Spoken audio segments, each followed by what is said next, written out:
হ্যাঁ, তৃতীয় শ্রেণীর শিক্ষার্থীরা তোমাদের গণিত বইয়ের ৭৭ পৃষ্ঠায় আমরা এখন ৩ নাম্বার যে সমস্যা আছে এটা নিয়ে একটু আলোচনা করবো। ধরো কি লেখা আছে, স্যার বলে লিখছি 500 টাকা 3টি নোট 15 জনের মধ্যে ভাগ করে দিলে প্রত্যেকে কত টাকা করে পাবে। খেয়াল করো, 500 টাকা 3টা নোট। কত টাকা নোট?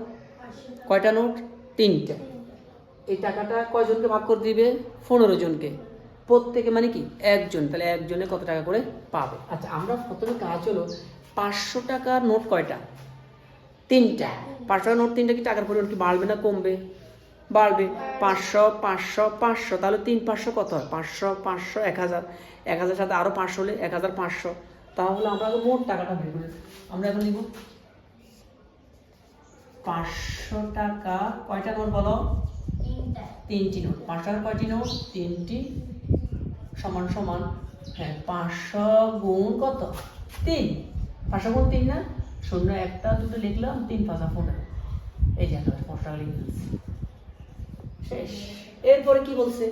এখন এই 1500 টাকা কয়জনের মধ্যে ভাগ করে দিবে? 15 জনের মধ্যে ভাগ করে দিলে প্রত্যেকে কত? তাহলে 15 জনকে দেওয়া হয়। 15 জনকে দেওয়া হয় সমান সমান 1500 টাকা। সুতরাং একজনকে দেওয়া হয় 1500 টাকা। আমরা কি করবো এখন? ভাগ দিব কত দিয়ে? 15 দিয়ে ভাগ দিব। এখন একদম সহজ ভাগ, কে পারবে? আমরা এই দুইটা শূন্য এখানে লিখে ফেললাম, আর 15 দিয়ে 15কে ভাগ করলাম। 15 দিয়ে 15কে ভাগ দিলে কত? 1 ননই হয় 100 টাকা। কি এটা না বললে এদিকে একটু টাকা তোমরা এইভাবে দাও।